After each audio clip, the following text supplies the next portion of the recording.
The envelope trembled in Michael Donovan's hands as he stared at the return address. His ex-wife Sarah's handwriting hadn't changed in the 8 years since their divorce. Clean, precise strokes, just like the way she'd calculated exactly how to destroy his life. Michael sat in his car, engine off, rain drumming on the roof in the empty parking lot of his apartment complex. The letter had been waiting in his mailbox, innocuous yet somehow ominous. He'd known immediately it was trouble.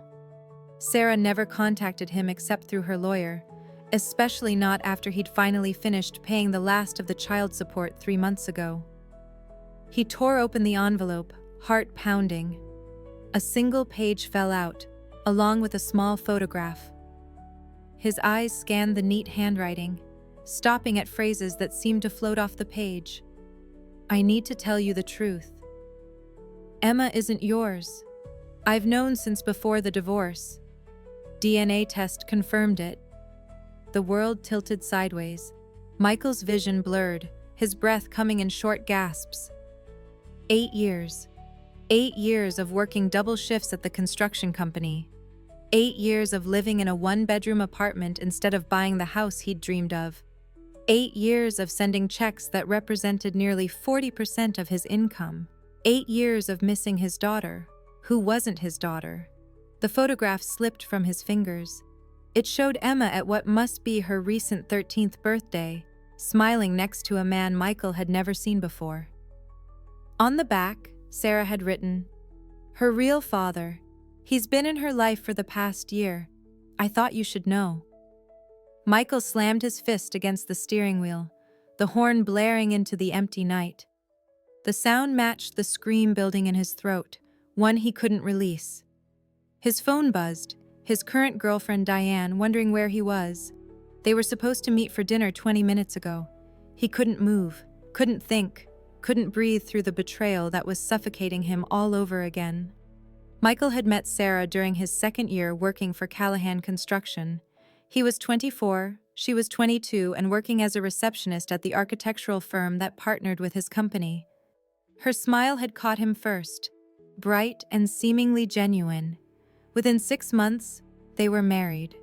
A year later, Sarah was pregnant. The night Emma was born remained the most perfect moment of Michael's life.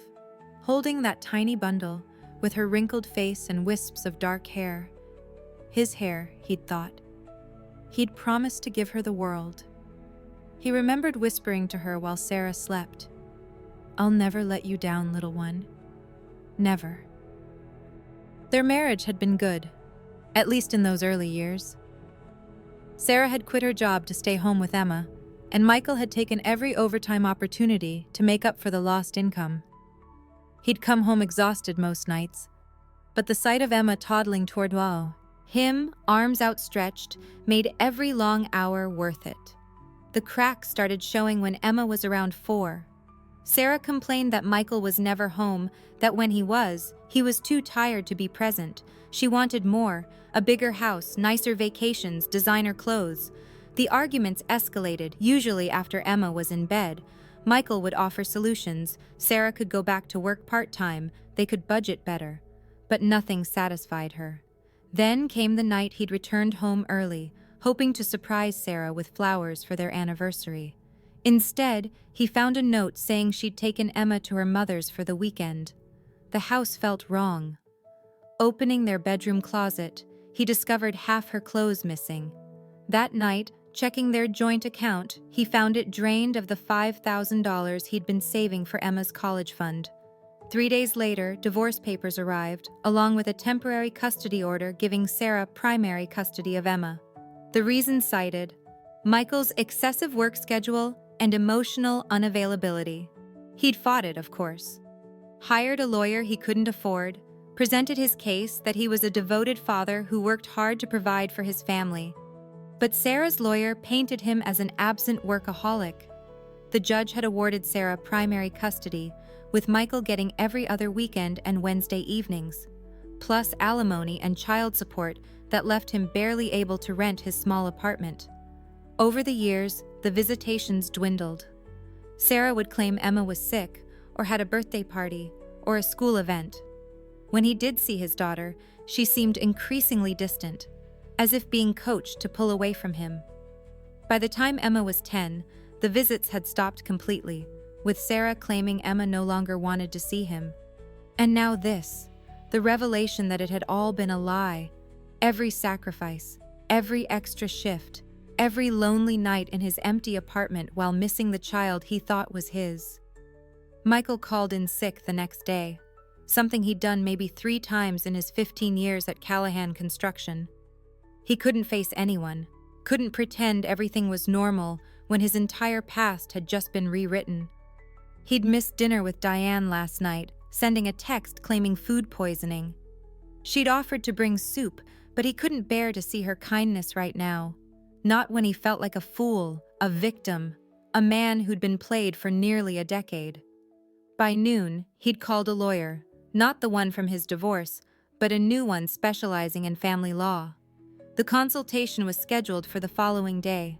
Next, he called the bank to pull his financial records for the past 8 years. He needed to know exactly how much money Sarah had taken from him under false pretenses. The calculation made him physically ill. $147,432 in child support and alimony. Almost $150,000 for a child that wasn't his, paid to a woman who had knowingly deceived him. As the day wore on, shock gave way to a smoldering anger. He found himself standing in front of the bathroom mirror, studying his reflection. At 37, he looked older than his years. The construction work had weathered his face, and stress had threaded silver through his dark hair.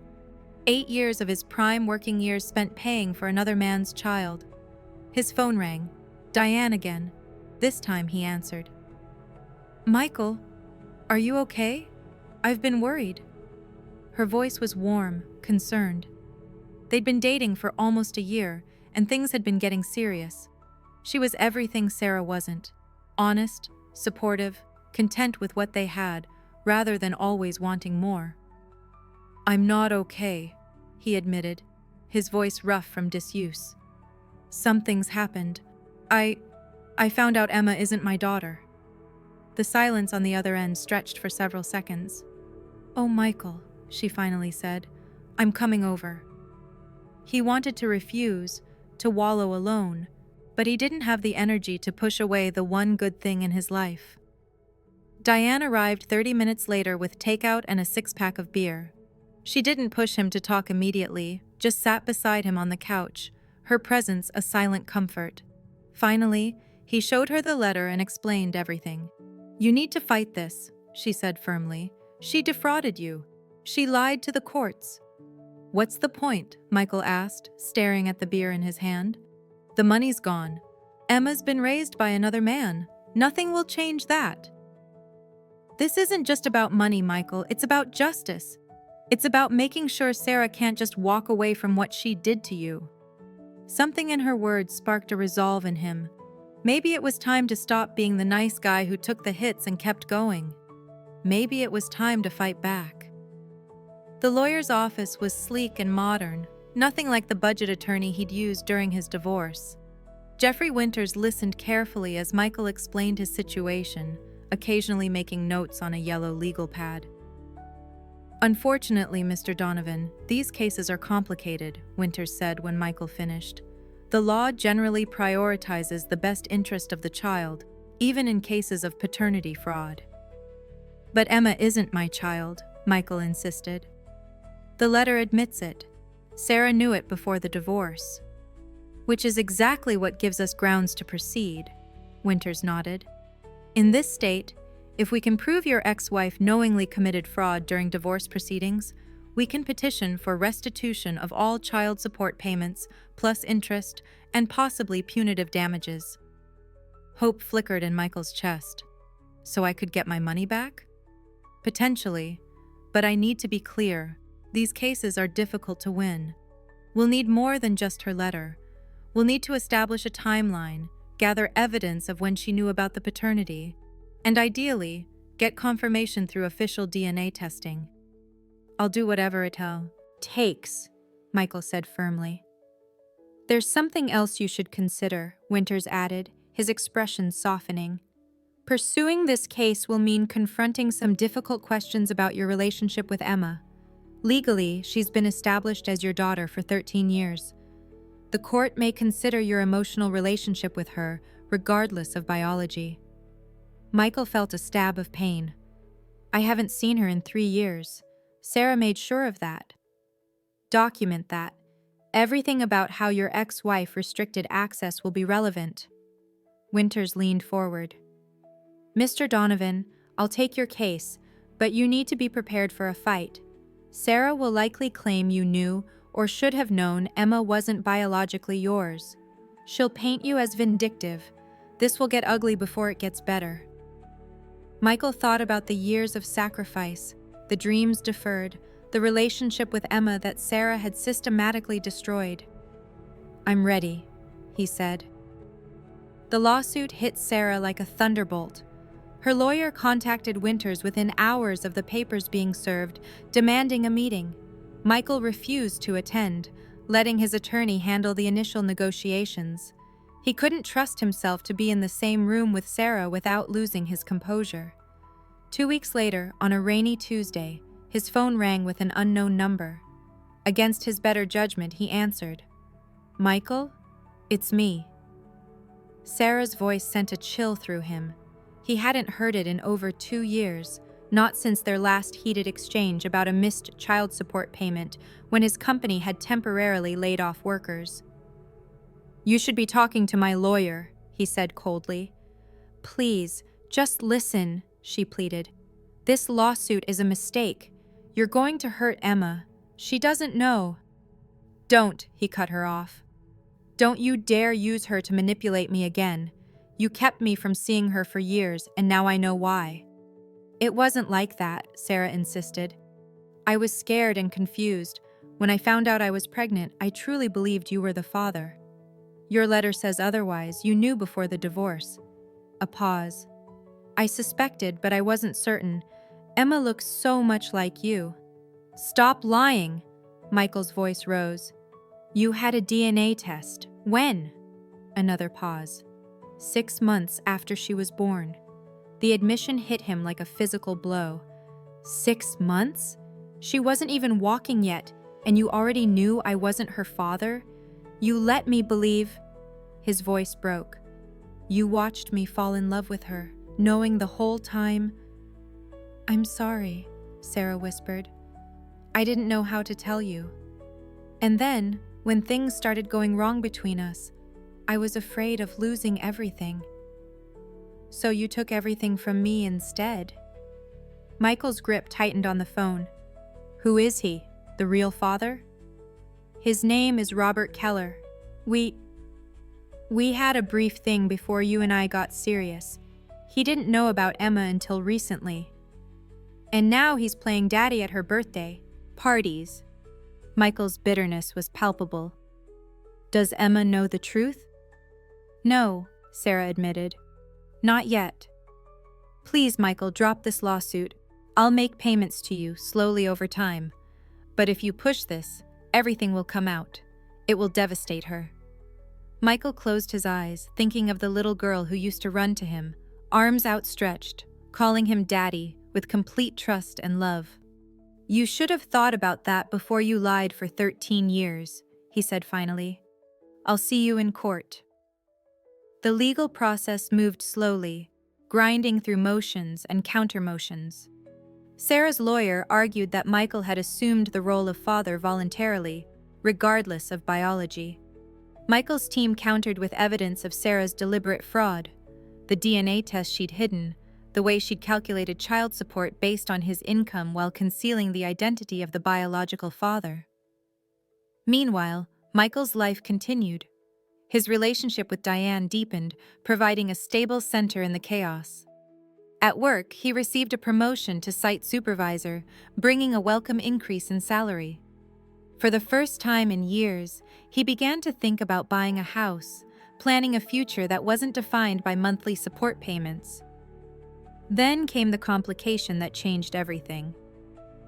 He was reviewing construction plans when his phone rang, Winters calling. We have a situation, the lawyer said without preamble. Emma's trying to contact you. Michael's heart stuttered. What? Sarah finally told her the truth about her paternity, apparently in preparation for potential court testimony.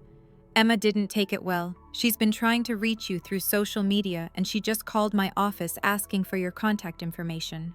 Michael sat down heavily. What did you tell her? That I needed your permission to share your information. Michael, this changes things. If Emma testifies about her relationship with you, about believing you were her father, it could impact the case significantly. She's 13, Michael protested. She shouldn't be involved in this.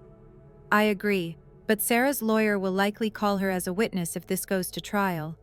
We need to decide how to handle this. After hanging up, Michael sat staring at the wall, emotions warring within him. Part of him wanted to see Emma desperately, the child he'd loved from the moment she was born, biology be damned. Another part feared what that reunion would do to his resolve. And a darker part wondered if this was just another of Sarah's manipulations, using Emma as a pawn. That evening, he discussed it with Diane over dinner. You should meet with her, Diane said immediately. Whatever happened between you and Sarah, Emma is innocent in all this. She just had her whole world turned upside down. What if it's a trap? Michael asked. What if Sarah is coaching her to say things that will hurt my case? Diane reached across the table to take his hand. Michael, listen to yourself. This isn't about the case or the money. This is about a child who just discovered the man she thought was her father isn't, and the man she was told abandoned her never knew the truth. She needs answers only you can give her. Michael knew she was right. The next morning, he called Winters and authorized him to arrange a meeting with Emma on neutral ground without Sarah present. The coffee shop was busy enough to provide background noise but quiet enough for conversation. Michael arrived 20 minutes early, claiming a corner table with his back to the wall. He'd barely slept the night before, his mind racing with questions. What would Emma look like now? Would she hate him? What could he possibly say to her? He recognized her the moment she walked in, though she'd changed so much from the 10-year-old he remembered. At 13, Emma was tall for her age, with long dark hair and a serious expression that made her look older. She scanned the room nervously until her eyes found him. For a moment, she froze, then squared her shoulders and approached his table. Hi, she said simply, her voice higher than he expected. Hi, Emma, he replied, fighting to keep his voice steady. Thank you for coming. She slid into the chair across from him, studying his face with an intensity that was unsettling. You look older, she finally said. A small laugh escaped him. It's been 3 years, and not easy ones. Mom says you're suing her because I'm not really your daughter. The directness was pure Emma. She'd never been one to tiptoe around difficult subjects, even as a child. It's more complicated than that, Michael said carefully. I'm suing because your mom knew the truth and hid it from everyone, including me and the courts. Did you ever suspect, Emma asked, her eyes never leaving his face, that you weren't my real father? The question pierced him. No, never. Not once in all the years I thought I was your dad did I ever doubt you were mine. Then how could you just stop seeing me?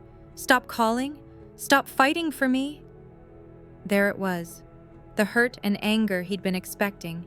The accusations Sarah had likely been feeding her for years. Emma, I never stopped trying to see you. Your mom made it impossible. She would cancel visits at the last minute, claim you were sick or busy. When I called, she'd say you didn't want to talk to me. Eventually, she told me you didn't want to see me at all. Emma's eyes widened. That's not true. She told me you were too busy with your new life, that you didn't fight for visitation because you didn't really want it. I have every email, every text message where I begged to see you, Michael said quietly. I have records of every time I showed up for a visit and you weren't there. I never stopped wanting to be part of your life. Tears filled Emma's eyes. Then why are you doing this now? If you cared about me, why are you trying to get back all the Money that supported me? Michael leaned forward. This isn't about punishing you, Emma. It's about holding your mother accountable for lying to everyone, to me, to the courts, and to you. The man in that birthday photo with you, Robert, he should have been supporting you all these years, not me. I barely know him, Emma admitted. Mom only introduced us last year. She said he was an old friend. She hesitated. He's nice, I guess, but he's not… She didn't finish the sentence. He's not what? Michael prompted gently. He's not you, she whispered. He didn't teach me to ride a bike or build that treehouse in the backyard. He doesn't know that I'm afraid of thunderstorms or that I like the crusts cut off my sandwiches. Michael's throat tightened. Emma, Mom says if you win this lawsuit, we'll lose our house. She says we'll have nothing. Emma's voice hardened. Is that what you want? To make us homeless? The question hung between them, loaded with all the manipulation Sarah had clearly been feeding her daughter. Michael took a deep breath, considering his next words carefully.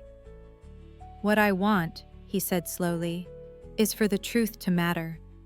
Your mother lied to me for years, took money I worked incredibly hard to earn, and kept me from seeing you. Those are facts, Emma. What happens next depends partly on her. If she's willing to acknowledge what she did and make it right, things don't have to be as bad as she's making them sound. Emma studied him, her expression unreadable. Do you hate me now that you know I'm not really yours? The question broke something in Michael. Emma, listen to me. For 8 years, I thought I was your father. I held you when you were born. I stayed up with you when you had ear infections. I taught you to swim and read you bedtime stories. Biology doesn't erase those memories or those feelings. I could never hate you. A tear slipped down Emma's cheek. I missed you, she admitted. Even when Mom said you didn't want to see me, I missed you. Michael reached across the table, offering his hand. After a moment's hesitation, Emma took it. Her hand was bigger than he remembered, but her grip was the same. I missed you too, he said. Every single day. The meeting with Emma changed everything. Michael left the coffee shop with his emotions in turmoil. On one hand, seeing her, talking to her, had reawakened all the love he'd felt for her since she was born. On the other hand, her revelations about Sarah's lies had only strengthened his resolve to see justice done. That evening, he called Winters. I want to change our approach, he said. I still want to pursue the fraud case, but I want to add a petition for visitation rights. There was a pause on the other end. That's unusual given the circumstances. You're acknowledging you're not the biological father while simultaneously seeking visitation? I was her father in every way that matters for 8 years, Michael said, firmly. Emma and I both want a relationship. Sarah deliberately alienated us from each other through lies. Doesn't that count for something? It might, Winters said thoughtfully. There's precedent for non-biological parents maintaining relationships with children when it's in the child's best interest. But it complicates our fraud case. If you're claiming rights as a father figure, Sarah's lawyer will argue you're accepting the role and responsibilities that come with it. Then we need to separate the issues, Michael insisted. The fraud was about Sarah's deliberate deception for financial gain. The visitation is about Emma's well-being and her right to maintain a relationship with the man who raised her for 8 years. I'll draft the petition, Winters agreed. But be prepared, this makes an already complicated case even more complex. 2 days later, Sarah called again. What are you doing? She demanded without preamble. Visitation rights? You're not her father. That's funny coming from you, Michael replied coldly. You were happy to call me her father when it meant monthly checks. This is cruel, Michael. You're confusing her. Robert wants to adopt her, give her stability.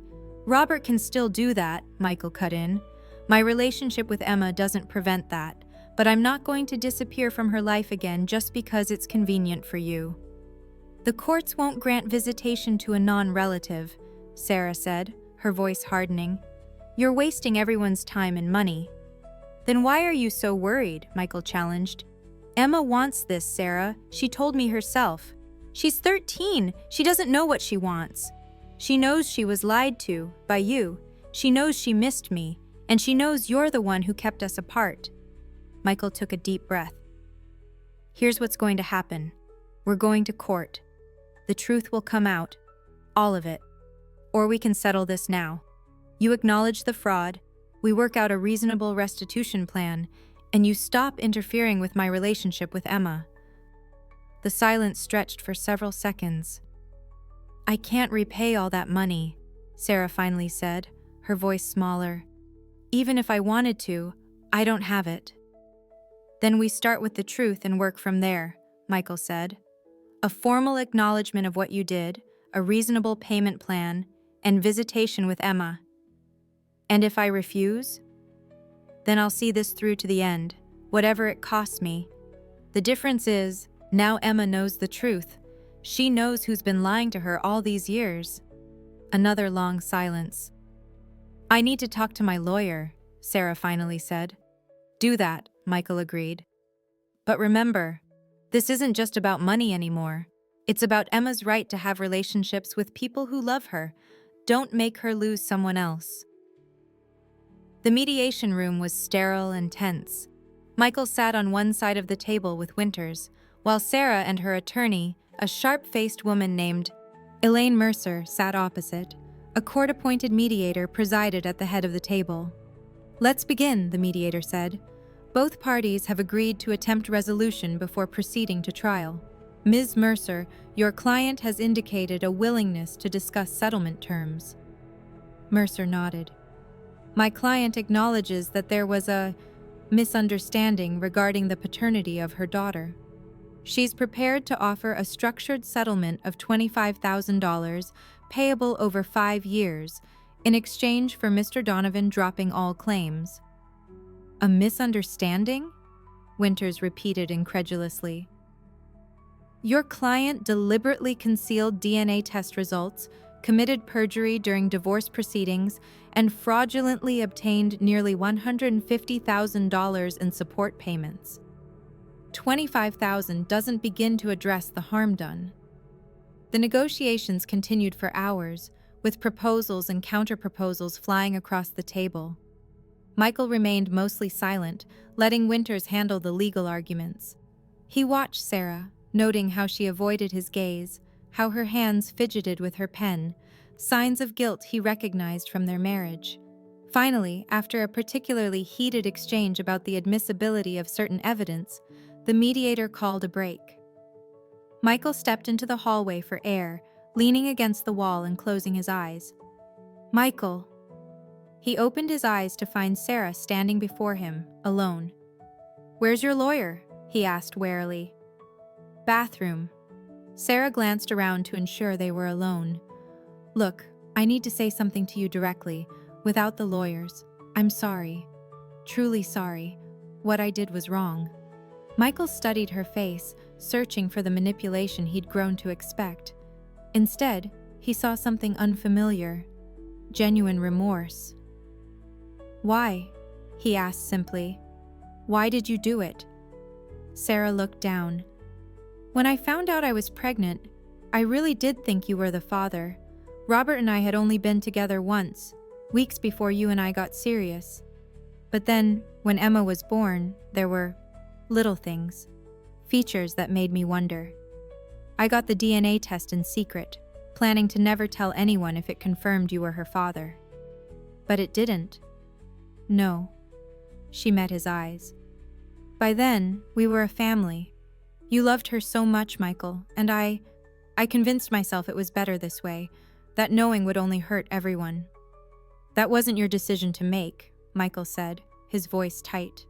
You stole years from me, from Emma, even from Robert. I know, Sarah's shoulders slumped. When our marriage started falling apart, I panicked. I thought if you knew the truth, you'd leave us with nothing. So I doubled down on the lie, made it bigger, used it to secure my future. By the time I realized how wrong it was, it seemed too late to undo it. And now? Now I'm trying to make it right as much as I can. I don't have the money to repay everything, Michael. The house has a mortgage. My job barely covers our expenses as it is. But I want Emma to have you in her life. She needs you. Michael felt the anger that had fueled him for months begin to shift, not disappearing, but transforming into something more complex. I need a real acknowledgement, Sarah, not just to me, but legally documented. I need you to stop painting me as the villain to Emma, and I need a payment plan that recognizes the magnitude of what happened, even if it takes years to fulfill. And in return?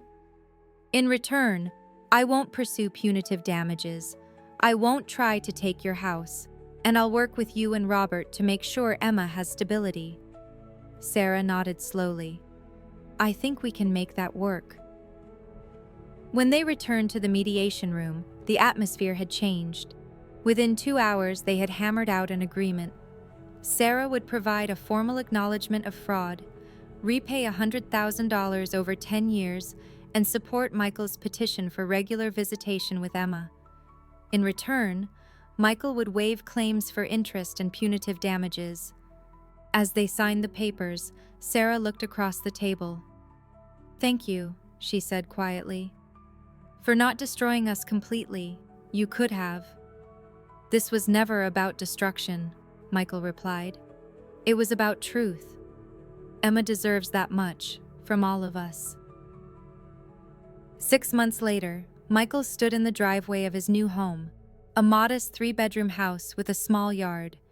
It had taken most of his savings for the down payment, but for the first time in years, he felt like he was building something lasting. Diane emerged from the front door, smiling. The guest room is all set up. Emma's going to love the color. They had been married for 2 months, a small ceremony with close friends and family.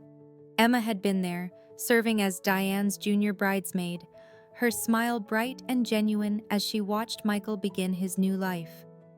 The custody arrangement had settled into a rhythm. Emma stayed with Michael and Diane every other weekend and 1 evening a week. The transition hadn't been seamless. There were awkward moments, old hurts that surfaced unexpectedly, but they were working through them together. Robert, Emma's biological father, had proven to be a decent man caught in Sarah's web of lies. After initial wariness, he and Michael had established a cautious respect, both committed to Emma's well-being above all else. The sound of a car pulling up drew Michael's attention. Sarah's SUV stopped at the curb, and Emma jumped out, overnight bag in hand. She ran up the driveway, her face breaking into a wide smile. "Dad," she called, the name she had insisted on continuing to use, biology notwithstanding. "I got the lead in the school play." Michael wrapped her in a hug, his heart full. "That's amazing. Tell me everything." As they walked toward the house, Emma chattering excitedly about her role, Michael caught Sarah's eye through the car window. She gave a small nod, acknowledgement of the peace they had forged from the ashes of deception. Later that evening, after Emma had gone to bed, Michael sat on the back porch with Diane, looking up at the stars. "Do you ever regret it?" she asked softly. "Not pushing for more money, not making Sarah pay more dearly for what she did?" Michael considered the question. "There are days when the anger still hits me, when I think about the years I lost, the financial security that was stolen. But then I look at where we are now." He gestured toward the house, where Emma slept peacefully in the room they had prepared just for her. "I have a relationship with Emma that's based on truth now, not lies. I have you, this home, a future that feels real and solid. If I'd pushed for complete vengeance, I might have won more money. But at what cost to Emma? To my own soul?" Diane leaned her head against his shoulder. "You're a good man, Michael Donovan." "I'm trying to be," he said, his arm tightening around her. "That's all any of us can do." In the quiet of the evening, with the woman he loved beside him and the child of his heart sleeping safely under his roof, Michael felt the last pieces of bitterness begin to dissolve. The path to this moment had been painful, marked by betrayal and loss. but it had led him here, to a life rebuilt on foundations of truth and forgiveness, stronger than what had come before. The money would continue to arrive in small monthly installments, a tangible reminder of justice served. But the real restitution came in other forms. In Emma's laughter echoing through his home, in the honest relationships they were all learning to build, in the knowledge that truth, however painful, had ultimately set them all free.